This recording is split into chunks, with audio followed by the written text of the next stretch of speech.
الحمد لله نحمده ونستعينه ونستغفره ونؤمن به ونتوكل عليه ونعوذ بالله من شرور أنفسنا ومن سيئات أعمالنا من يهده الله فلا مضل له ومن يضلل فلا هادي له وأشهد أن لا إله إلا الله وحده لا شريك له وأشهد أن محمدا عبده ورسوله أما بعد فإن خير الحديث كتاب الله وخير الهدي هدي محمد صلى الله عليه وسلم وشر الأمور محدثاتها وكل محدثة بدعة وكل بدعة ضلالة وكل ضلالة في النار. أعوذ بالله من الشيطان الرجيم. بسم الله الرحمن الرحيم. وما أرسلنا قبلك من المرسلين إلا إنهم ليأكلون الطعام ويمشون في الأسواق وجعلنا بعضكم لبعض فتنة اتصبرون وکان ربک بصیرا. محترم حاضرین، اگر آپ کو آج کا کوئی بھی اخبار اٹھائیں تو اس میں خبروں اور تصویروں کے ساتھ کل کے ہندوستان کی جو تصویر نظر آئے گی وہ یہ کہ پورا ملک صرف مسلمان ہی نہیں بلکہ ملک کے بہت سارے انصاف پسند غیر مسلم تنظیمیں، سیاسی پارٹیاں، جماعتیں، سماجی کام کرنے والے افراد اور گروہ سب کے سب سراپا احتجاج بنے ہوئے ہیں.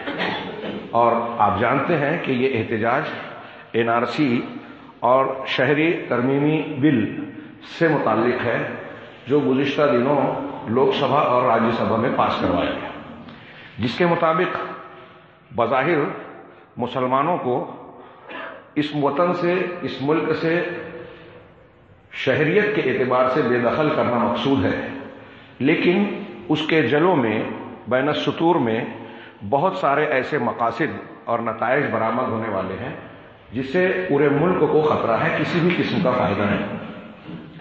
ایک خاص ذہنیت جو ایک عرصے سے مسلم دشمنی کی بنیاد پر پنپتی اور ترقی کرتی آئی اور آج حکومت پر قابض ہے، مرکزی حکومت پر، اس نے یہ قانون پاس کیا اور اس کو نافذ کرنا چاہتی ہے.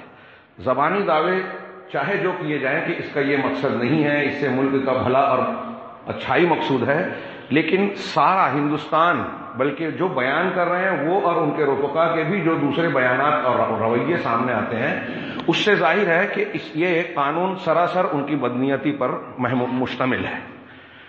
اور نہ صرف مسلمان بلکہ ملک کا ہر غریب طبقہ، قبائلی افراد اور دوسرے بہت سارے لوگ اس سے پریشان ہونے والے ہیں. اسی وجہ سے اس کی بنیاد پر اہل نظر جو خطرات کی بو محسوس کر رہے ہیں اور بھانپ رہے ہیں کہ اس سے ملک کے عوام کو بہت بڑے نقصانات ہونے والے ہیں، وہ اس پر احتجاج کر رہے ہیں. لیکن انتہائی سخت احتجاجات کے باوجود ہم دیکھ رہے ہیں کہ حکومت کے کارندوں پر، ذمہ داروں پر کوئی ان کے کانوں پر جوں نہیں رینگ رہا ہے. اب تک تو کوئی خاص اثر نظر نہیں آیا، لیکن ملک گیر احتجاج کی بنیاد پر لوگوں کو توقع ہے کہ اس کے اثرات، نتائج کچھ نہ کچھ ضرور برآمد ہوں گے. ہمارے یہاں مسلمان اور اہل اسلام کے یہاں یہ بحث ہمارے گروہوں میں یا حلقوں میں گردش کر رہی ہے کہ یہ جو احتجاجات، مناورات جس کو عربی میں کہتے ہیں، مظاہرے کیے جا رہے ہیں، اس کی شرعی حیثیت کیا ہے. اور اس پہ بہت کچھ لکھا جا رہا ہے. عرب علماء کے وہ فتاوے پیش کیے جا رہے ہیں جو قرآن حدیث کے بہت سارے دلائل سے مضبوط کیے گئے ہیں کہ خاص طور سے مسلم حکمرانوں اور مسلم حکومتوں میں اس قسم کے مظاہرات کی کوئی شرعی گنجائش نہیں ہے، جائز نہیں ہے. سوال پیدا ہوتا ہے کہ غیر مسلم حکومت میں جہاں مسلمانوں کو غلبہ یا حاکم مسلمان نہیں ہے، اسلامی حکومت یا مسلم حکومت نہیں ہے، وہاں یہ کیا جا سکتا ہے. اور خاص طور سے ہمارے ملک میں، ہمارے یہاں دنیا میں جو جمہوری اور سیکولرزم والی حکومتیں ہیں وہ اس قسم کے احتجاجات اور عوامی مخالفت کی اجازت دیتی ہیں. یہ حکومت کو عوام کا اختیار اور عوام کو با اختیار قرار دیتی ہے. شرعی اعتبار سے یہ بات نہیں ہے. تو اب یہاں ایسا کیا جا سکتا ہے یا نہیں؟ اب اس میں لوگوں نے اپنی اپنی گفتگو کی. جو لوگ انکار کرتے ہیں وہ اپنے دلائل پیش کرتے ہیں، جو جواز بیان کرنا چاہتے ہیں وہ اس طرح سے کہ اگر یہ نہ کیا جائے تو آج کے ہندوستان جیسے ملکوں میں ہمارا کام نہیں بنے گا، اور ہم خاموشی سے کوئی کام کرتے ہیں تو اس کے اثرات نمایاں نہیں ہوں گے۔ موجودہ حالات میں جواز اور عدم جواز سے ہٹ کر ہم یہ کہہ سکتے ہیں کہ جہاں انتہائی شدید ضرورت ہو اور مصلحت راجحہ ہو، راجح مصلحت، مسلمانوں کو نقصانات سے دوچار ہونے کے امکانات کم ہوں یا بڑے نقصان سے بچنے کا امکان ہو، وہاں اس قسم کے اقدامات کیے جا سکتے ہیں، وہ بھی حتی الامکان شرعی دائروں میں رہتے ہوئے، اپنے قوت اور طاقت کے دائرے میں رہتے ہوئے۔ لیکن بعض علماء نے یہ لکھا کہ یہ مظاہرات بہت سارے ضرر کا، بہت سارے نقصانات کا سبب بنتے ہیں، دوسروں کو تکلیف دینے کا سبب بنتے ہیں، راستے روکتے ہیں، فساد پھوٹ پڑتا ہے، اور کبھی کبھی یہ بھی معاملہ ہوتا ہے کہ مسلمانوں کے اس طرح کے احتجاج اور مظاہرے پر مجبور کرنے کی کوشش کی جاتی ہے کہ جب وہ ایسا کریں گے تو کسی سازش کے تحت ان پر پتھر ڈالا جائے، کوئی ایسے عناصر درمیان میں داخل کر دیا جائے جس سے توڑ پھوڑ اور ہنگامہ آرائی کی شکل یہ مظاہرے اختیار کریں، اور پھر ان کے اوپر جوابی کارروائی کے امکانات یا دلائل مہیا ہو جائیں، جیسا کہ جامعہ ملیہ اسلامیہ میں طلبہ کے احتجاج کے دوران ہوا۔ کہا جاتا ہے کہ وہاں خود پولیس نے بعض چیزوں کو نقصان پہنچایا، آگ لگائی، اور بعد میں اس کے رد عمل میں حملہ کیا، اور یہ ایک آزمودہ نسخہ ہے۔ اور جب بڑے مظاہرے ہوتے ہیں تو اس قسم کے معاملات پر قابو رکھنا بڑا مشکل نظر آتا ہے۔ خیر، یہ ایک بحث۔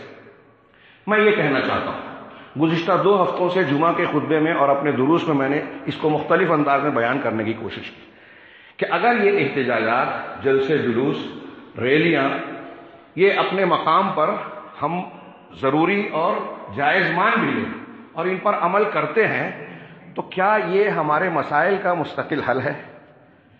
اس سے پہلے بھی ہم نے مظاہرے کیے، طلاق ثلاثہ والے معاملے میں جب پرسنل لا میں مداخلت کی کوشش کی گئی، آخرکار قانون پاس ہو گیا، ہمارے مظاہروں کا کوئی اثر نہیں پڑا، ہماری کوششوں کا، یہاں تک کہ کورٹ میں بھی۔ پھر اس کے بعد بابری مسجد قضیے میں ملک کے پورے مسلمانوں نے عدالت عالیہ پر اپنے اعتماد کا اظہار کیا، لیکن اس اعتماد کو شدید ٹھیس پہنچی، انصاف کے تقاضوں کا گلا گھونٹا گیا اعلیٰ عدالت سے۔ تو اب ایک نوجوان یا مسلم قوم کے افراد یہ سوچتے ہیں کہ ہم انصاف کے حصول کے لیے کس جانب رخ کریں۔ ظاہر سی بات ہے کہ ایسی شکل میں جب کوئی راستہ نظر نہیں آئے گا تو آدمی ان راہوں کو اختیار کرتا ہے جو کسی طریقے سے درست نہ ہو، اور بعض لوگ کہتے ہیں کہ یہی مقصود ہے فرقہ پرست عناصر کا، جیسے فلسطین میں کیا جاتا ہے یہودیوں کی جانب سے، جیسے برما میں کیا گیا مسلمانوں کے ساتھ، ہو سکتا ہے کہ یہاں بھی اس قسم کی صورتحال پیدا کی جائے۔ اور بعض اہل نظر کہتے ہیں کہ اگرچہ یہ قانون پاس ہوتا ہے یا نہیں ہوتا ہے، واپس لیا جاتا ہے یا اس کی جو بھی شکل بنتی ہے، یہ بات طے ہے کہ وہ لوگ جو مسلم دشمنی کے اندر ڈوبے ہوئے ہیں وہ مستقبل قریب میں بہت بڑے بڑے منصوبے رکھتے ہیں جس سے ہندوستان کے مسلمانوں کا جینا دوبھر کر دیا جائے، ان کے حقوق چھینے جائیں، ان کو مصیبت میں ڈالا جائے اور تنگی میں ڈال دیا جائے۔ میں پھر سے اپنی پچھلی باتوں کو دہراتا ہوں کہ یہ کوئی نئی بات نہیں ہے، مسلمانوں کے لیے حقیقی خطرہ نہیں ہے۔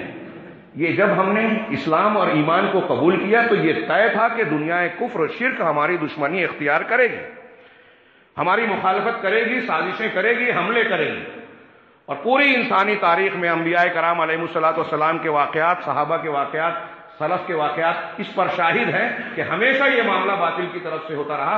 باطل جب جس قوت میں آیا اور جو کر سکتا تھا اہل حق اور حق کے خلاف، اس نے وہ کوششیں کی۔ قرآن مجید کے بیانات اس میں بھرے پڑے ہیں۔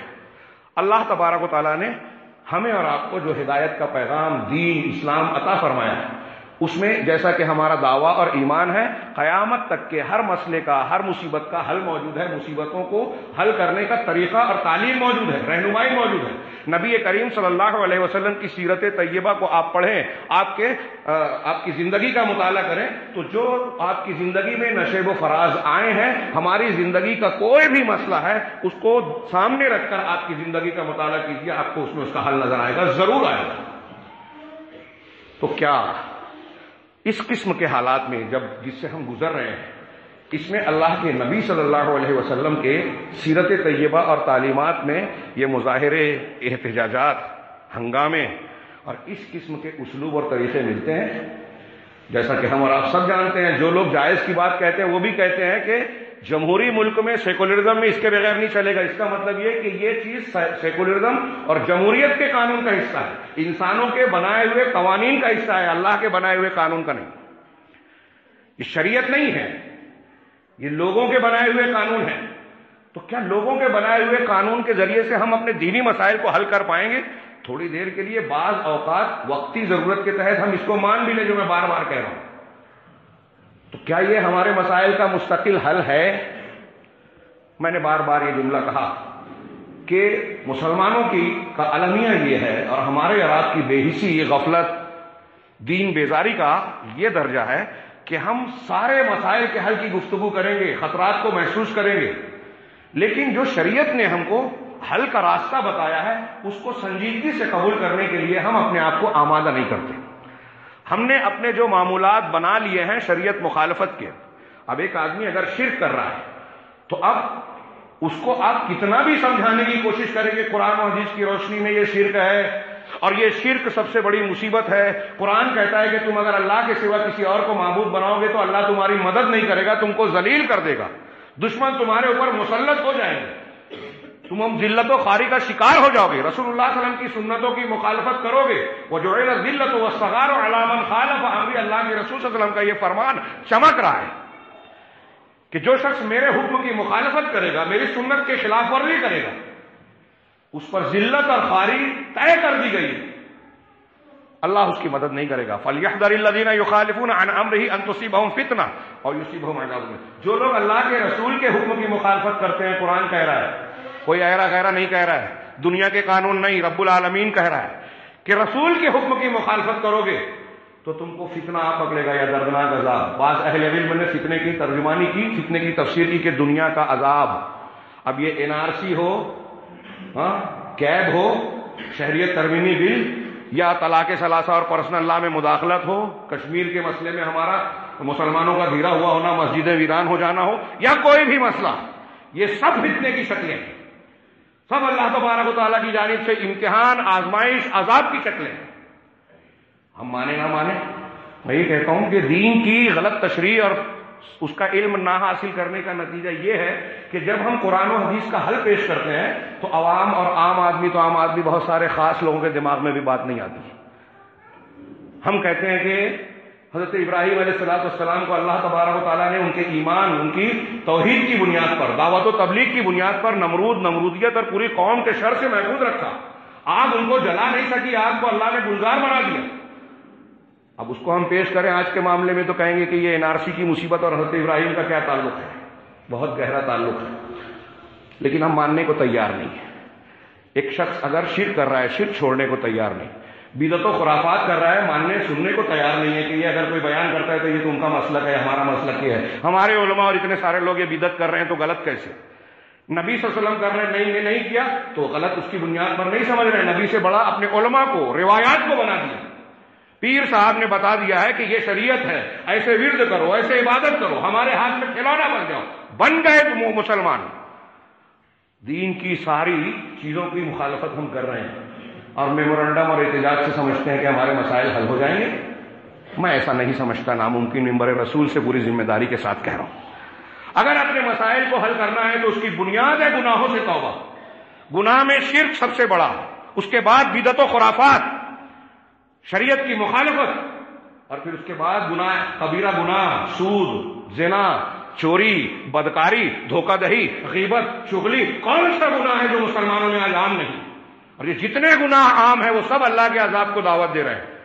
اب NRC اور کیب کسی ظالم حکومت کی طرف سے ہم پر مسلط ہو رہا ہے، برما کی طرح ہم کو کھدیڑا جائے، مارا جائے، قتل کیا جائے، نوچا جائے، جائیداد پراپرٹی لوٹ لی جائے، تو یہ سب ہمارے پاداش عمل اور مکافات عمل کا نتیجہ ہوگا۔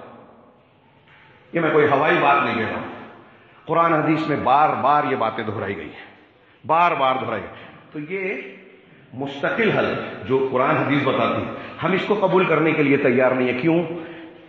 اس میں قربانی دینا پڑے گی، نفس کا قتل کرنا پڑے گا، خواہشات کو۔ ایک آدمی کا کاروبار چل رہا ہے سودی قرض سے، تو وہ سوچتا ہے کہ میں کیسے توبہ کروں، تو وہ توبہ کرنے کی بجائے اپنے آپ کو تسلی دینے کے سامان اٹھاتا ہے، مولوی صاحب کو دعوت اور تحفہ تحائف دے کے کہتا ہے کہ کچھ راستہ بتاؤ کہ ہمارے لیے جائز ہو جائے، اور مولوی صاحب راستہ بتا بھی دیتے ہیں کہ ہاں ہندوستان جیسے ملک میں اس کے بغیر کام نہیں چلے گا، یہ ایسا ہے وہ ویسا ہے، ہمارے علماء کے یہ فتوے ہیں، اس کی بنیاد پہ ایسا کر سکتے ہیں، تو ہم حرام کو حلال اور حلال کو حرام بنا لیتے ہیں۔ اتنا سارا معاملہ ہوا، ہمارے خلاف قانون بنایا، حلالہ کرنے والے، جائز ہونے کا فتویٰ دینے والے، حلالے کا فتویٰ دینے والے یہ نہیں کہہ سکے کہ شریعت کا یہ حصہ نہیں ہے۔ دین کے اوپر جو ہے گرد و غبار اور اس پر کیچڑ اچھالا جا رہا ہے، ہم خاموش ہیں۔ اور مصیبت یہ ہے کہ جب ہم یہ بات کہہ رہے ہیں، میں یہ کہہ رہا ہوں، اگر یہ بات لوگوں تک پہنچے تو لوگ کہیں گے دیکھو ایسے حالات میں یہ اختلافی بات کر رہے ہیں۔ اختلافی بات کسے کہتے ہیں؟ آپ اللہ کے دین کو بگاڑیں اور آپ کو کچھ نہ کہا جائے، لوگ آپ کو بگاڑیں، آپ کی شہریت کو چھینے تو آپ تلملا اٹھے۔ کون سا انصاف ہے؟ آپ خود بتائیے کہ شرک کر رہے ہیں، بدعت کر رہے ہیں، دین کے خلاف حلال کو حرام، حرام کو حلال بنا رہے ہیں۔ یہاں ہم خاموشی اختیار کریں، اللہ کا خوف نہ ہو، اللہ تبارک و تعالیٰ کے احکامات کی رعایت نہ کی جائے، اور امید یہ رکھی جائے کہ اللہ تعالیٰ اپنی رحمت کے اندر ہمیں ڈھانپ لے گا، ہمارے مسائل حل کرے گا۔ نبی کریم صلی اللہ علیہ وسلم کی حیات طیبہ، میں بات کے پچھلے کی طرف آتا ہوں، وقت بڑا محدود ہوتا ہے، کہ اللہ کے نبی کی سیرت میں ہمارے مسائل کا حل ہے۔ گزشتہ کچھ خطابات میں نے ہجرت کے واقعے کی روشنی میں پچھلے ہفتہ غزوہ بدر، غزوہ حنین کے تناظر میں کچھ باتیں عرض کی تھی۔ آج قرآن کی اس آیت کے تناظر میں اللہ کے نبی صلی اللہ علیہ وسلم کی حیات طیبہ کے صرف ایک واقعے کا ذکر کرتا ہوں، چونکہ وقت کم ہے اور اس پر بھی پوری سیر حاصل گفتگو نہیں ہو پائے گی۔ میں نے قرآن کی آیت پڑھی سورہ فرقان کی، وما ارسلنا قبلک من المرسلین الا انہم لیأکلون الطعام ویمشون فی الاسواق، کہ ہم نے آپ سے پہلے جو بھی رسول اور پیغمبر بھیجے تو ان کا معاملہ یہ تھا کہ وہ کھانا کھاتے تھے اور بازاروں میں چلتے پھرتے تھے۔ مشرکین نے آپ پر اعتراض کیا تھا، نبی کریم صلی اللہ علیہ وسلم پر، کہ ما لہذا الرسول یأکل الطعام ویمشی فی الاسواق۔ یہ جو سورہ فرقان ہے اسی میں وہ آیت موجود ہے جس کی آیت میں نے پڑھی، کہ اس رسول کا کیا معاملہ ہے کہ کھانا کھاتا ہے، بازاروں میں چلتا پھرتا ہے، یعنی اس کا معاملہ بھی ویسا ہی ہے جیسے ہمارا ہے۔ تو اللہ تبارک و تعالیٰ نے بتایا کہ آپ ہی کا معاملہ نہیں، آپ سے پہلے جتنے رسول آئے سب ایسے ہی تھے، کھاتے پیتے تھے، انسانی حاجات سے دوچار تھے۔ یہاں اشارہ ہے اس بات کی طرف کہ اللہ تبارک و تعالیٰ نے نبی کو امت کے لیے، لوگوں کے لیے، ہمارے رات کے لیے نمونہ بنایا، اور نمونہ اسی وقت ہوگا جب ہم انسان ہیں تو وہ بھی انسان۔ اب یہ بحث چھڑ دی لوگوں نے بلا وجہ کی کہ اللہ کے نبی صلی اللہ علیہ وسلم بشر تھے کہ نہیں تھے۔ ایک قوم کہتی ہے کہ اگر آپ بشر مانو گے تو گستاخی کر رہے ہو۔ میں جمعرات کے دن کا جو درس دے رہا ہوں اس میں معجزات اور کرامات کی بحث ابھی جاری تھی، کل مکمل ہوئی، اس میں اس پر سیر حاصل گفتگو کی تھوڑی تفصیلی، کہ لوگ انبیاء اور اولیاء کی تعظیم کے راستے سے ان کے معجزات اور ان کی کرامات، جھوٹی کرامتیں بیان کر کے ان کی عقیدت و تعظیم کا بھرم قائم کر کے شرک کے دروازے کھولتے ہیں، اور ان کی تعظیم کے راستے سے ان کی تعلیم کی مخالفت کرتے ہیں، ان پر ایمان کے دعوے کے ساتھ ان کی باتوں کا انکار اور کفر کرتے ہیں۔ نبی اور قرآن کہہ رہے ہیں کہ وہ انسان ہے، ہم کہہ رہے ہیں نہیں ہے۔ کفار مکہ نے کہا کہ اگر انسان، یہ تو انسان ہے، ہماری طرح کھاتے پیتے ہیں، چلتے پھرتے ہیں، جب یہ ہماری طرح ہے تو نبی کیسے ہو سکتے ہیں؟ ہمارے یہاں کچھ حضرات کہنے لگے کہ جب نبی ہے تو رسول انسان کیسے ہو سکتے ہیں؟ باتیں کی۔ اللہ نے اس کا جواب دیا، سارے رسولوں کا یہی معاملہ ہے۔ اور کیوں ہے یہ معاملہ؟ یہ ہمارے رات کے لیے نمونہ ہے۔ تو اب NRC ہو کہ کیب ہو، طلاق ثلاثہ کا معاملہ ہو کہ بابری مسجد کا قضیہ ہو، ہر معاملے میں رسول اللہ صلی اللہ علیہ وسلم ہمارے اور آپ کے لیے نمونہ ہے۔ آپ کی تعلیمات کے ذریعے سے ہم مسائل حل کر سکتے ہیں قیامت تک، دجال کے مقابلے تک، سورج کے مغرب سے نکلنے تک ہمارے مسائل کا حل قرآن و حدیث میں ہے۔ تو اللہ نے فرمایا کہ ہم نے ان کو بھی ایسے ہی وجعلنا بعضکم لبعض فتنہ، اور ہم نے تم میں سے بعض کو بعض کے لیے فتنہ بنایا، آزمائش بنایا۔ یہاں سیاق و سباق سے مفسرین نے زیادہ تر یہی معنی صرف بیان کیا کہ رسول کو تمہارے لیے اور تم کو رسول کے لیے فتنہ بنایا۔ رسول کے لیے ہم آزمائش ہے کہ وہ ہم تک دین کو صحیح صحیح پہنچائیں، کیسے بھی حالات ہوں تبلیغ کریں، انہوں نے یہ ذمہ داری پوری کی۔ ہمارا رسول ہمارے لیے فتنہ اور آزمائش ہے کہ ہم اللہ کے رسول صلی اللہ علیہ وسلم کو نشانیاں دلائل دیکھنے کے بعد آپ کی تعلیمات کو مانتے ہیں کہ نہیں مانتے؟ آپ کو ماننے کے لیے تیار ہے کہ نہیں؟ زبانی تو ہم سب کہتے ہیں، کبھی کبھی حاضر بھی ہو جاتے ہیں آپ کی باتوں کے ماننے کے مظاہرے میں، لیکن ہماری اپنی زندگی، ہم میں سے ہر شخص اپنے دل میں جھانک کر بولے کہ کیا ہم رسول کی وہ باتیں جو اختلافی ہیں چھوڑ دیجئے، جو باتیں ہم جانتے ہیں جس میں اختلاف نہیں ہے کہ یہ رسول اللہ صلی اللہ علیہ وسلم کی تعلیم ہے، ہم ماننے کو تیار ہیں؟ حرام خوری کو چھوڑنے کو تیار ہے؟ ہمارے نوجوان جو گندی فلمیں دیکھتے ہیں، الٹی سیدھی حرکتیں کرتے ہیں، فحاشی اور بے حیائی کے راستوں پر جا رہے ہیں، ہاں گندی باتیں کرتے ہیں، قرآن حدیث کا ذکر، درس قرآن درس حدیث اور دین سیکھنے کی بجائے گپ شپ اور موبائل پر اپنے اوقات کو ضائع کرتے ہیں بلکہ برباد کرتے ہیں، کیا وہ تیار ہیں کہ ان بری عادتوں کو چھوڑ کر اچھی عادتیں اختیار کریں؟ کلبوں کو چھوڑ کر علماء کی مجلس میں بیٹھیں، لہو و لعب کے مقامات کو چھوڑ کر مسجد سے رشتہ قائم کریں، دنیا داری کو چھوڑ کر رشتوں داریوں کے حقوق کو ادا کریں؟ یہ ہم جانتے ہیں جو اس کی بات کر رہا ہوں، کیا ہم تیار ہیں اس کے لیے؟ تو یہ اللہ کے نبی کو ہمارے لیے اور ہمیں اللہ کے نبی کے لیے فتنہ بنایا۔ ایک معنی یہ بھی ہے جس کو بعض علماء نے بیان کیا، جیسے شیخ عبد الرحمن بن ناصر السعدی وغیرہ نے، کہ تم میں جو مالدار ہے وہ غریب کے لیے، غریب ہے مالدار کے لیے آزمائش ہے۔ ایسے ہی سب کہہ لیں، ہم آپس میں رشتہ داریاں ہیں، بھائی بھائی کے لیے آزمائش ہے، باپ بیٹے کے لیے، بیٹا باپ کے لیے، ساس بہو کے لیے، بہو ساس کے لیے، سب ایک دوسرے کے لیے آزمائش ہے۔ ایسے ہی یہ جو حکومت بنی ہے اور ہم اس کی رعایا ہیں، وہ ہمارے لیے، ہم اس کے لیے آزمائش ہے۔ وہ ظلم کرتے ہیں تو ان کو بھگتنا پڑے گا، یہ طے ہے، اللہ کا قانون ہے، ان کو چاہے جتنا کچھ کر لیں، اگر وہ دین کی حق کی مخالفت کرتے ہیں ان کا مزہ چکھنا پڑے گا۔ کافروں کی جو جزائیں اللہ نے بتائی، اور ہم کیا کرتے ہیں؟ اگر وہ ہم پر ظلم کر رہے ہیں تو ہم دین کے راستے کو اختیار کر رہے ہیں یا دین سے منہ موڑ کر دوسرے راستوں پر چل رہے ہیں؟ ہماری آزمائش ہے۔ اللہ نے فرمایا کہ تم کو بعض پر فتنہ بنایا، کیوں؟ اتصبرون، کہ کیا تم صبر کرتے ہو؟ ہمارے صبر کا یہ امتحان ہے۔ اب صبر کا مطلب صرف یہ نہیں کہ آپ چپ چاپ بیٹھے رہیں جیسا کہ کچھ لوگ کہتے ہیں، اور صبر کی بات کو آج کل لوگ مذاق اڑا رہے ہیں کہ یہ صبر وبر کنارے، اللہ کے رسول نے ہتھیار بھی اٹھائے، اللہ کے رسول صلی اللہ علیہ وسلم نے ہتھیار اٹھائے، وہ بھی صبر تھا، لیکن ہتھیار اٹھانے کے مقام پر ہتھیار اٹھایا جائے گا۔ اب لوگ جوشیلی جذباتی بات کر کے نوجوانوں کو بولتے ہیں کہ خاموشی نہ اختیار کیا جائے، ایسا اور ایسا کیا جائے، اللہ کے رسول نے جہاد بھی کیا۔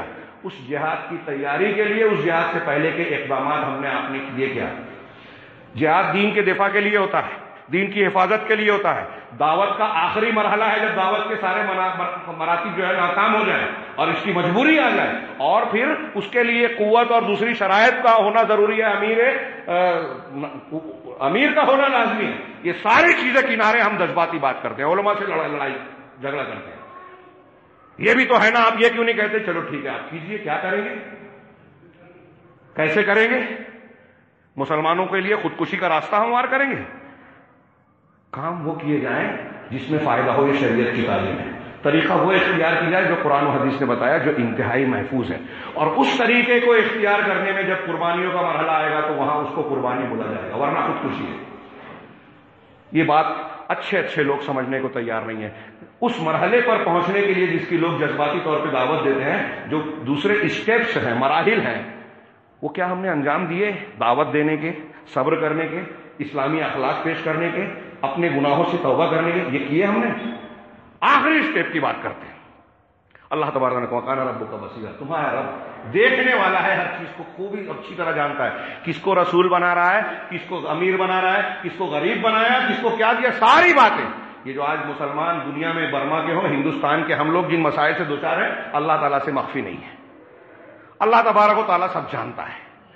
میں ایک واقعے کا میں نے ذکر کیا کہ اس تناظر میں آپ دیکھیے کہ نبی کریم صلی اللہ علیہ وسلم کے پاس جب آپ نے نبوت کا اعلان کیا تو مختلف حالات نشیب و فراز آئے، اور خاص طور سے مکی زندگی جو آپ کی ہے وہ دکھوں سے، تکلیفوں سے، اذیتوں سے بھری پڑی ہے، اور یہ اللہ تبارک و تعالیٰ چاہتا تو نبی کریم صلی اللہ علیہ وسلم کے اوپر ایک تکلیف کا کوئی انگلی جس نے لگائی، آپ اللہ تعالیٰ چاہتا تو اس کی انگلی نہیں، اس کو، اس کے پورے وجود کو توڑ دیتا، دھسا دیتا، عذاب کا شکار بنا دیتا۔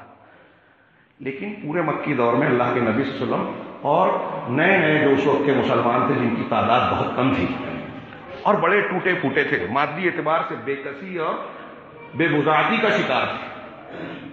ان کے حالات دیکھیے، ہم ان سے بہت بہتر حالات میں ہیں۔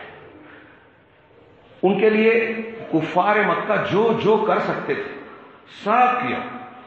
اس کا اندازہ بخاری کی اس حدیث سے جو آپ نے بہت بار سنی ہوگی لگائیے، جس میں حضرت خباب بن عرط رضی اللہ تعالیٰ عنہ نبی کریم صلی اللہ علیہ وسلم کے پاس آتے ہیں۔ آپ کعبہ کی دیوار کے سائے میں بیٹھے ہوئے ہیں، وہ آتے ہیں، اللہ تستنصر لنا یا رسول اللہ، اللہ کے رسول، کفار و مشرکین کی اذیتیں، ان کے مظالم انتہا کو پہنچ چکے ہیں، آپ کیا ہمارے لیے مدد نہیں مانگیں گے، ہمارے لیے دعا نہیں کریں گے، ان کے لیے بد دعا نہیں کریں گے؟ نبی کریم صلی اللہ علیہ وسلم نے کہا کہ تم سے پہلے کے لوگوں میں ایسا ہوتا تھا کہ ایک شخص کے لیے یحفر حفرہ، گڑھا کھودا جاتا، اس کو اس میں آدھا گاڑ کے اس کے سر پر آرا ڈال کر اس طرح چلایا جاتا کہ اس کے سر سے لے کر دھڑ تک آدھا آدھا ٹکڑا ہو جاتا، اس کو لوہے کی کنگھی سے اس کے بدن پر اس طرح سے چلایا جاتا کہ اس کے گوشت اور پٹھے اس کی ہڈیوں سے الگ ہو جاتے، پھر بھی وہ اپنے دین پر قائم رہتے تھے۔ لیکن تم لوگ عجلت کر رہے ہو، جلدی کر رہے ہو، کیا ہمارے پاس ایسی اذیتیں آئی؟ نبی کریم صلی اللہ علیہ وسلم تسلی دے رہے ہیں، نمونہ بتا رہے ہیں اپنی پچھلی قوموں کا کہ ایمان لانے والوں کے ساتھ کفار نے ایسا کیا۔ اس کے بعد آپ 7ویں ہجری کا، 7ویں نبوت ملنے کے 7ویں سال کا واقعہ میں اس کی طرف اشارہ کرنا چاہتا ہوں کہ جب 7 نبوی کا دور شروع ہو رہا تھا، اس وقت اہل مکہ ساری مخالفتوں کے باوجود دیکھنے لگے کہ محمد صلی اللہ علیہ وسلم کی دعوت کا معاملہ دن بدن ترقی پا رہا ہے۔ یہ جو سال شروع ہونے والا تھا اس سے چند ہفتوں میں، 3-4 ہفتوں کے درمیان کئی بڑے بڑے واقعات ہوئے جس سے کفار مکہ کو دھچکا لگا۔ ایک تو یہ کہ ان کا ایک وفد گیا تھا حبشہ کہ وہاں نجاشی بادشاہ سے کہیں کہ یہاں مسلمان آئے، ان کو ہمارے حوالے کیا جائے، وہاں سے واپس ناکام لوٹے۔ پھر اسی دوران ایک واقعہ ہوا جس کے نتیجے میں حضرت امیر حمزہ رضی اللہ تعالیٰ عنہ، اللہ کے رسول ان کے چچا جو عرب کے بہت بڑے زور آور انسان بھی تھے، وہ اسلام قبول کیا انہوں نے۔ پھر اس کے کچھ ہی دن کے بعد عمر فاروق رضی اللہ تعالیٰ عنہ نے اسلام قبول کیا۔ ان دونوں کے اسلام قبول کرنے سے مکہ میں مسلمانوں کو بڑی تقویت ملی۔ پھر نبی کریم صلی اللہ علیہ وسلم کے پاس ایک وفد بھیجا کفار مکہ نے ابو الولید کو کہ ہمارے مطالبات، آپ چاہیں تو دولت لے لیں، آپ چاہیں تو ہم آپ کو بادشاہ بنا لیں، آپ چاہیں تو حسین ترین لڑکی سے شادی کروا دیں۔ اللہ کے رسول صلی اللہ علیہ وسلم نے اس پیشکش کو بھی ٹھکرا دیا۔ اور یہی نہیں، جب اس کے باوجود مکہ والوں نے آپ کو تکلیف دینا اور آپ کے قتل کرنے کے منصوبے پر عمل کرنے کی کوشش کی، تو بنو ہاشم اور بنو عبد المطلب جو اللہ کے رسول صلی اللہ علیہ وسلم کا خانوادہ تھا، اس میں مسلمان بھی ہونے والے لوگ تھے اور کچھ ایسے تھے جو کافر بھی تھے۔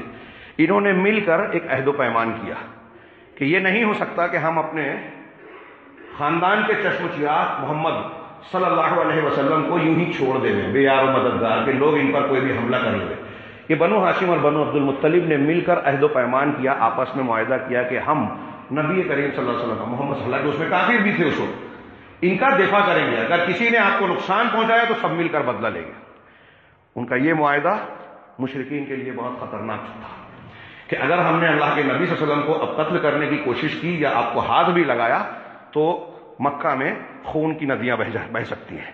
چنانچہ انہوں نے ایک الگ تدبیر اٹھائی اور وادی محصب کے خیف بن کنانہ کی ایک جگہ تھی، وہاں اکٹھا ہوئے مشرکین اور عہد و پیمان کیا، اور شیطان نے ان کو ایک عجیب حکمت اور ترکیب بتائی کہ تم ایسا کرو کہ بنو ہاشم سے بائیکاٹ کر دو، سماجی مقاطعہ، ان کو الگ تھلگ کر دو۔ اس وقت کا NRC، اس وقت کا ہم یہ کہہ لیں کہ شہریت ترمیمی بل، کہ یہ یہاں رہیں گے لیکن شہری حقوق سے محروم، جیسے مسلمانوں کے لیے کوشش کی جا رہی ہے، یا تو ان کو باہر کر دیا جائے یا شہری حقوق سے کہ ووٹ دینے کا حق نہیں، آپ کی پراپرٹی نہیں۔ اگر یہ نافذ ہو گیا اور آپ اپنی شہریت ثابت نہیں کر پائے کہ آپ ہندوستانی ہیں،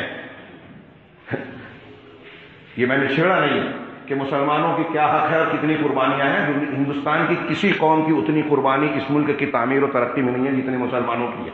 جنگ آزادی میں جتنا خون مسلمانوں نے بہایا اتنی دوسروں نے پسینہ نہیں بہایا۔ یہ میں ہوائی بات نہیں کہہ رہا ہوں، تاریخی ریکارڈ محفوظ ہیں۔ تو بہرحال کفار مکہ نے یہ کوشش کی، یہ معاہدہ کیا کہ بنو ہاشم اور بنو عبد المطلب سے ہم کنارہ کشی اختیار کریں، ہم یہ طے کر لیں کہ نہ ان سے ہم شادی بیاہ کریں گے، نہ ان کی مجلس میں بیٹھیں گے، نہ ان سے لین دین اور سودا وغیرہ کا معاملہ کریں گے، نہ بات چیت کریں گے، نہ ان کے گھروں میں جائیں گے، کوئی سماجی معاملہ لین دین ان سے نہیں ہوگا۔ اور پھر اس کو ایک تحریر میں لایا گیا صحیفے کی شکل میں، اس کو لکھ کر کعبہ کی دیوار میں لٹکا دیا گیا، اور اس میں یہ معاہدہ بھی کیا گیا کہ ہم یہ بھی عہد و پیمان کرتے ہیں کہ بنو ہاشم اور بنو مطلب سے اس معاملے میں کبھی کوئی صلح کی پیشکش ہو تو ہم قبول نہیں کریں گے، کوئی مروت اور نرمی نہیں برتیں۔ علامہ ابن قیم کہتے ہیں کہ جو لکھنے والا تھا ایک شخص جس نے یہ بات لکھی تھی، یہ معاہدہ لکھا تھا، اللہ تعالیٰ نے اس کے ہاتھ کو شل کر دیا، زاد المعاد میں تذکرہ کیا۔ بہرحال اس کے بعد یہ جب معاہدہ طے ہوا تو اب پورا بنو ہاشم بنو مطلب اور صحابہ کرام کی جماعت جو مسلمان ہوئی تھی، وہ شیب ابی طالب، ابو طالب کی گھاٹی، بعض عرب علماء کہتے ہیں کہ وہ محلے کے لیے کہا گیا ہے، ابو طالب کا محلہ، کچھ قبائل کے محلے کچھ ناموں سے مشہور تھے وہ تھی، لیکن مشہور بات یہ ہے کہ گھاٹی میں وہاں محصور ہو گئے مسلمان، وہاں قید و بند جیسے ہو گئے۔ اب قید و بند کا یہ مطلب نہیں کہ سماج میں آ جا نہیں سکتے تھے، آتے جاتے تھے، لیکن ان سے لین دین تعلقات بات چیت لوگوں نے چھوڑ دیا، بند کر دیا۔ اور یہ اتنا شدید مرحلہ گزرا 7ویں نبوت سے لے کے تقریباً 10ویں، 3 سال کے قریب یہ بائیکاٹ چلا۔ ان 3 سالوں میں مسلمانوں پر انتہائی شدید حالات، کوئی بات چیت نہیں کرتا، لین دین نہیں کرتا۔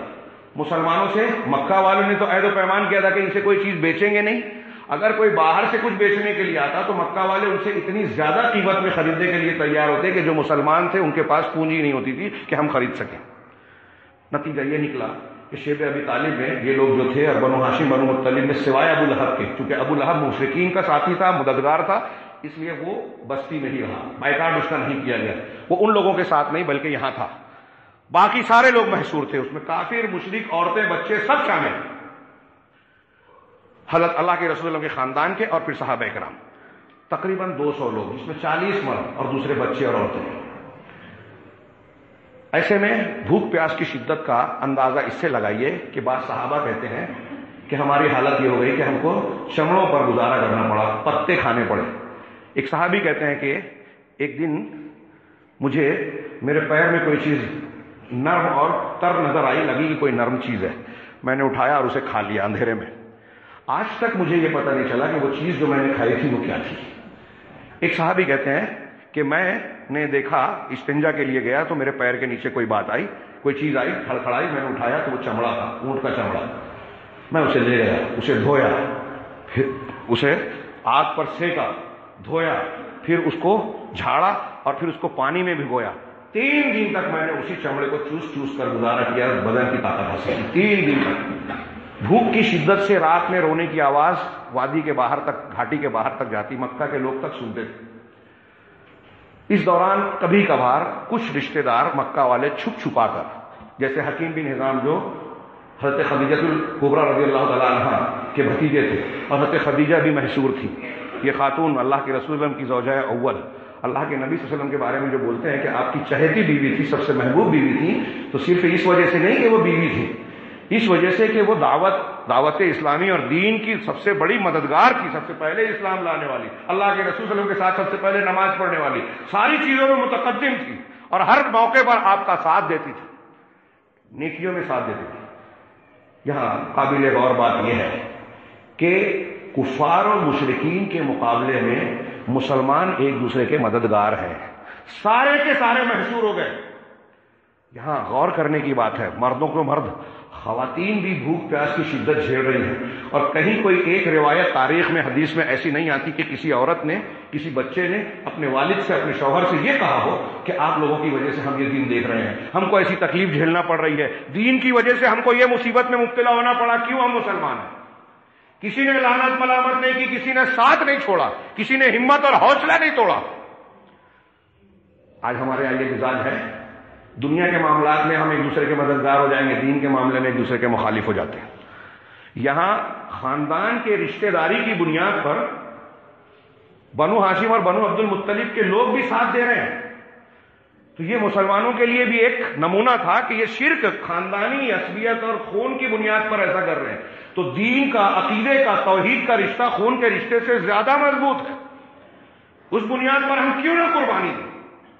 3 سال تک، 2-3 دن 2-4 مہینے کی بات نہیں، تقریباً 3 سال تک۔ اس کے باوجود اس پیریڈ میں اللہ کے نبی صلی اللہ علیہ وسلم رسول اللہ، اور یہاں عورتوں کے ساتھ ساتھ مردوں کا بھی کچھ نہیں، ان کی مزید ایک خصوصیت دیکھنے کی ملتی ہے. یہاں ایک پہلو یہ ہے جو ہم کو اور آپ کو ایک سبق دیتا ہے کہ مرد دیکھ رہے ہیں کہ ہماری بیوی بچے بھوک پیاس کی شدت سے تڑپ رہے ہیں، ظلم کی چکی میں پیس رہے ہیں، لیکن اس کے باوجود ان کے دل میں یہ بات نہیں آئی کہ رسول اللہ صلی اللہ علیہ وسلم کا ساتھ اور آپ کا دین چھوڑ دے رہے ہیں. یعنی بال بچوں اور عورتوں اور رشتہ داروں کی محبت سے زیادہ دین کی، اللہ کی محبت تھی. آج ہم لوگ جب بال بچوں کی محبت میں دین کے تقاضوں کو پامال کرتے ہیں، حلال کے بجائے حرام کماتے ہیں کہ ہمارے بچوں کا مستقبل سنوارے، جبکہ ہم مستقبل بگاڑتے ہیں حرام لقمہ کھلا کر، تو شریعت کو پامال کر کے ہم یہ ثبوت دیتے ہیں اپنے عمل سے کہ اللہ سے، رسول سے، دین سے زیادہ محبوب بیوی بچے ہیں. یہ صحابہ کرام اتنے مشکل حالات سے دوچار ہیں، اپنے بیوی بچوں کو اس کرسی میں دیکھ رہے ہیں، لیکن کسی کا پایا استقلال جو ہے ڈگمگایا نہیں. پھر اس کے بعد اللہ کے نبی صلی اللہ علیہ وسلم جو زیادہ اہم بات ہے اور ہمارے لیے قابل توجہ ہے کہ اس پیریڈ میں بھی نبی کریم صلی اللہ علیہ وسلم اور مسلمانوں نے دعوت کا کام چھوڑا نہیں. آپ گھاٹی سے نکلتے تھے مسلمان، جو حرمت والے مہینے اس میں آزادی سے آتے تھے کہ اس میں وہ کوئی کچھ نہیں کرے گا، نکلتے تھے، لوگوں کے بیچ آتے تھے، حتیٰ کہ کعبہ کا طواف بھی کرتے تھے. تو اللہ کے نبی صلی اللہ علیہ وسلم حج پر اور زیارت کے لیے آنے والے حاجیوں اور معتمرین جو بھی اس وقت تھے ان کو دعوت و تبلیغ کرتے تھے، قرآن سناتے تھے. اور جب جب آپ دعوت دیتے تھے، کسی کو توحید بتا دیتے، پیچھے پیچھے ابو لہب آ کر آپ کی برائی بیان کرتا، آپ کو پتھر مارتا، بعض مرتبہ ترمذی وغیرہ کی روایت میں کہ پتھر بھی مارتا جس سے خون نکل کر آپ کے پیر میں جمع ہو جاتا، لیکن آپ اس کا جواب نہیں دیتے. ابو لہب آپ کی برائیاں کرتا اس کے پیچھے پیچھے چلتے ہوئے. تھوڑی دیر کے لیے اس منظر پر غور کیجیے، ہمارے ساتھ اگر ہوگا تو ہم کہاں رہیں گے، ہماری کیا حالت ہوگی. نبی کریم صلی اللہ علیہ وسلم لوگوں کو دعوت دے رہے ہیں، غیر مسلموں کو، غیر مسلم حکومت ہے وہاں، مسلم حکومت نہیں، مظاہرے نہیں کیے، احتجاج نہیں کیے، آپ صبر کر رہے ہیں، دین پر عمل کر رہے ہیں، خود دین پر قائم ہیں اور لوگوں کو دعوت دے رہے ہیں. اس کا ایک نتیجہ یہ بھی نکلا کہ عرب کے وہ قبائل جو دور دراز کے تھے یا آس پاس کے تھے، وہ دیکھ کر کے یہ مکہ والوں نے ظلم کی انتہا کر دی کہ ایک دین کی بنیاد پر اپنے رشتہ داروں سے بائیکاٹ کر دیا، مقاطع کر دیا، ان پر ظلم کی شدت اختیار کی. اور وہ لوگ اتنے مضبوط ہیں کہ ان سب کے باوجود اپنے دین پر جمے ہوئے ہیں. یہ کوئی بیکار بات نہیں ہو سکتی، بڑی اہم بات ہے. اس کا نتیجہ یہ نکلا کہ شیب ابی طالب کے محصوری اور مظلومی کے بنیاد پر عرب کے بعض لوگ اسلام میں داخل ہوئے. اب جب ایسا ہوا تو یہ بھی کفار و مشرکین کے لیے سوچنے کا سبب بنا کہ اگر ایسا رہا دھیرے دھیرے اگر لوگ ان کو ہمدردی ملتی گئی تو ہم کم پڑ جائیں گے، مشرکین کی صفوں میں افتراق ہو جائے گا. ہم جو لڑائی لڑ رہے ہیں اس میں غور کرنے کی بات ہے، ہندوستان میں مشرکین کی صفوں میں افتراق کا ڈر انہیں لاحق ہوا، آج نہیں ہو سکتا.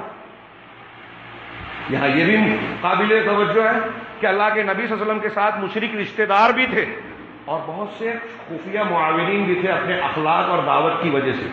مکہ کے لوگوں نے جب عہد و پیمان کیا تھا کہ بائیکاٹ کیا جائے تو بہت سے لوگ اس سے ناراض تھے، لیکن مجبوراً دباؤ میں آ کر اسے قبول کرنا پڑا.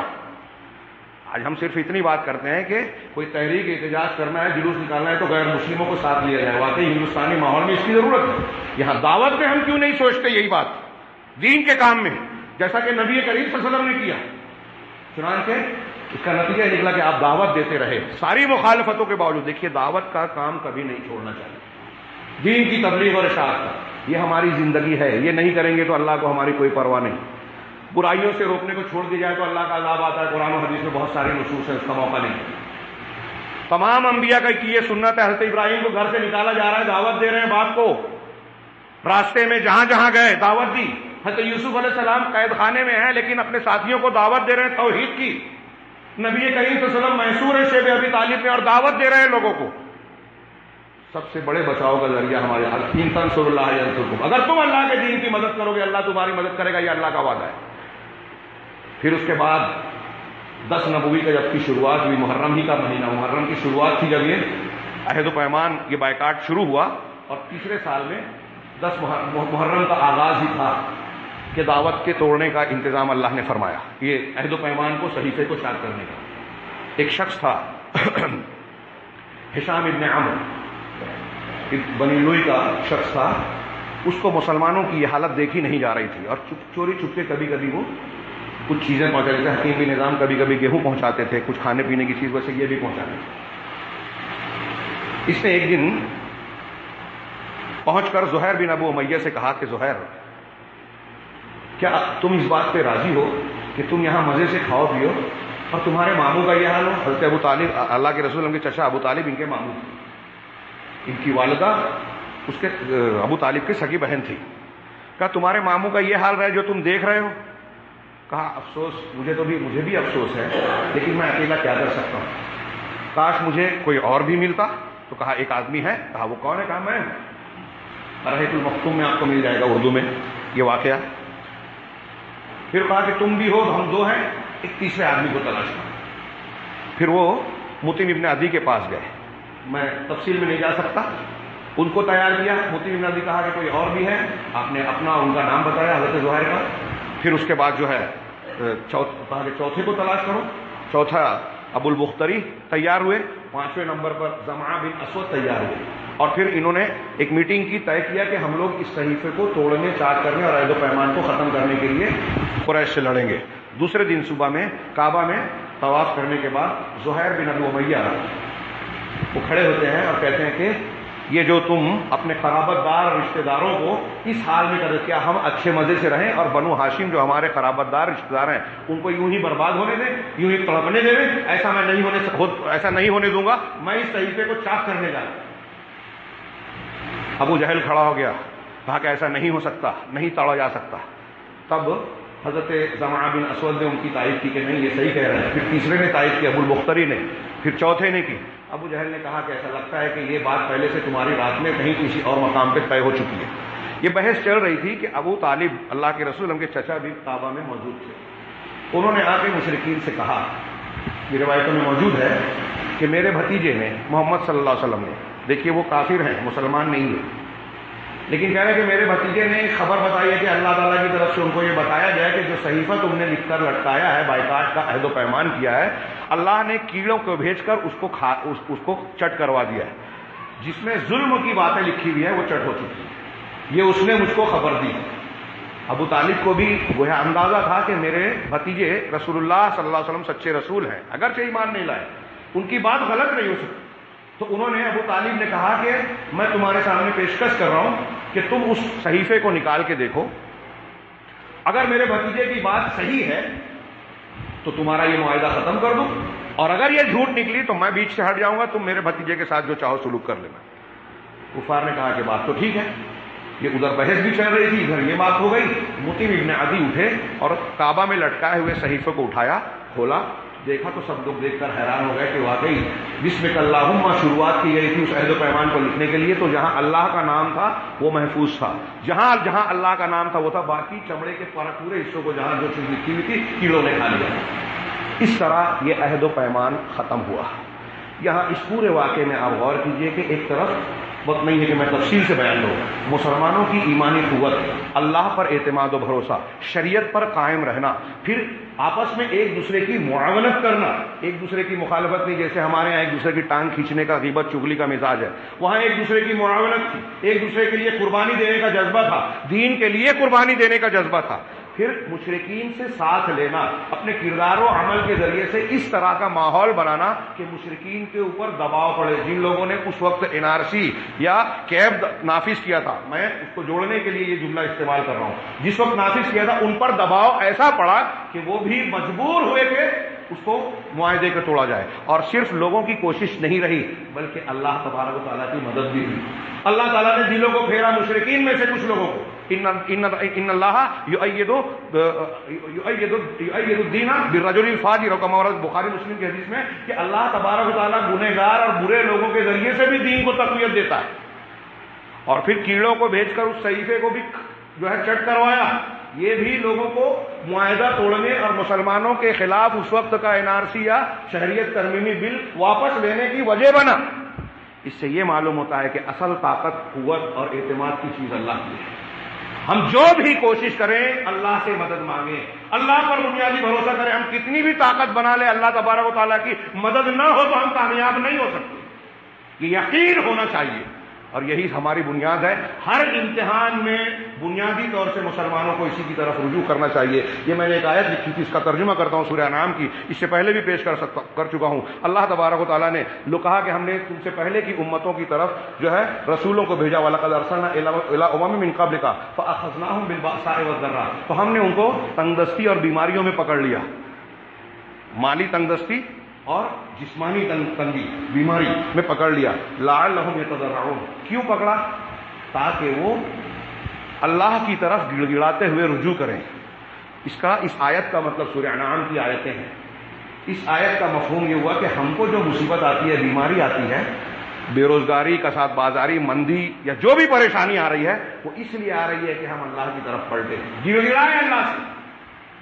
صرف احتجاج ہڑتال نہیں جو شرعی بھی نہیں ہے، وہاں کو مختلف بھی ہے، مان لے کے ضرورت کے تحت وہ ہے تو وہ بھی ہمارا حل نہیں ہے. یہ مقصود نہیں ہے اللہ کا فتنوں سے اور امتحان کی چیزوں سے، تاکہ وہ گڑ گڑائیں، اللہ کی طرف پلٹیں.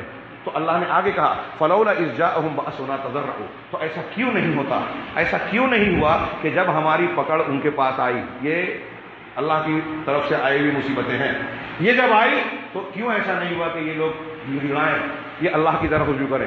تضرع کیوں نہیں اختیار کیا؟ اللہ کے سامنے جھکنے اور عاجزی اختیار کرنے کے لیے تیار کیوں نہیں ہوئے؟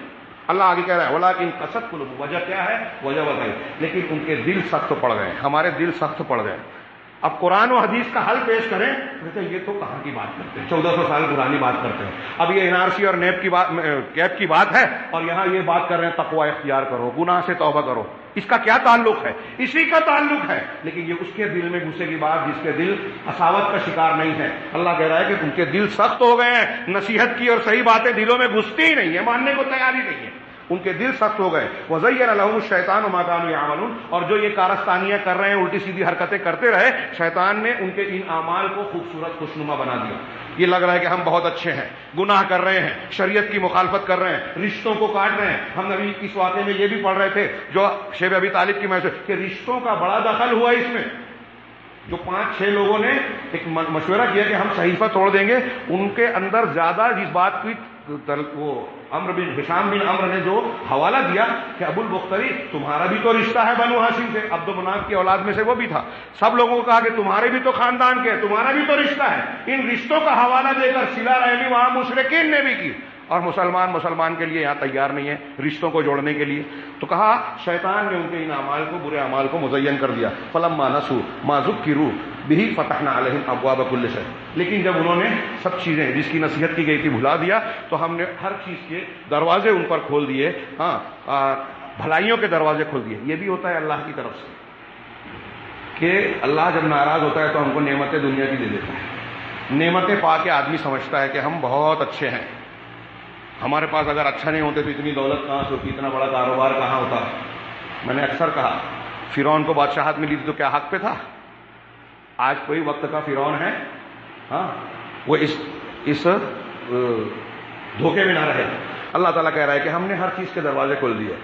حتی اذا فرحوا بما اوتوا، یہاں تک کہ جو ان کو دیا گیا تھا اس میں جب وہ اترانے لگے، اخذناہم بغتۃ فاذا هم مبلسون، تو ہم نے اچانک ان کو پکڑ لیا اور وہ مایوس ہو گئے. میرے بھائیوں، میں اس پوری تفصیل کے ساتھ عرض یہی کرنا چاہتا ہوں کہ نبی کریم صلی اللہ علیہ وسلم کی سیرت طیبہ، آپ کی تعلیمات اور ہمارا دین قرآن کی شکل میں جو ہمارے پاس ہے، ہر مشکل سے نکلنے کا راستہ ہمیں بتاتا ہے. لیکن اس کے لیے ہمیں اپنے نفس کو کچلنا پڑے گا، نیکیوں کا راستہ اختیار کرنا پڑے گا، تقوی اختیار کرنا پڑے گا، گناہوں سے توبہ کرنا پڑے گی. کیا ہم اس کے لیے تیار ہیں؟ اگر ہم تیار ہیں تو بڑے بڑے خطرات کی کوئی پرواہ نہیں ہے، اور اگر ہم اس کے لیے تیار نہیں ہیں تو ہمیں انتظار کرنا چاہیے کہ یہ صورتحال جو آج بنی ہوئی ہے اس سے زیادہ بری ہو سکتی ہے. آج جو ہمیں یہ خوشی ہو رہی ہے، نظر آ رہا ہے کہ اتنا سارا لوگ غیر مسلم بھی ساتھ دے رہے ہیں، ان حالات کے تبدیل ہوتے ہوئے ہمارے لوگ خطرات بیان کرتے ہیں کہ ذرا سا کہیں چوکے کہ معاملے کو ہندو مسلم اور فرقہ وارانہ شکل دے دی گئی تو ہماری طاقت بکھر جائے گی، ہماری آواز بے اثر ہو جائے گی. اللہ تبارک تعالیٰ ایسے تمام فتنوں سے، عذاب سے ہمیں محفوظ رکھے، مسلمانوں کی صفوں میں اتحاد پیدا کرے، ہمیں شرک، بدعت، خرافات کبیرہ گناہ جو ہماری صفوں میں ہمارے اعمال میں پائے جاتے ہیں، کبیرہ صغیرہ، اور سارے گناہ اللہ تبارک تعالیٰ ان سے ہمیں توبہ کرنے کی توفیق عطا فرمائے، اور اللہ تعالیٰ کو اس پر ہم پر ترس آ جائے اور اپنی رحمت کی آغوش میں ہمیں سمیٹ لے اس کی اس رحمت کے ذریعے سے پروردگار ہمیں دنیا اور آخرت کے ہر قسم کے فتنے سے، عذاب سے محفوظ رکھے۔ اقول قولی ھذا واستغفر اللہ لي ولسائر المسلمین۔ بارک اللہ لنا ولکم فی القرآن المجید ونفعنا وإیاکم بالآیات والذکر الحکیم انہ تعالی جواد کریم۔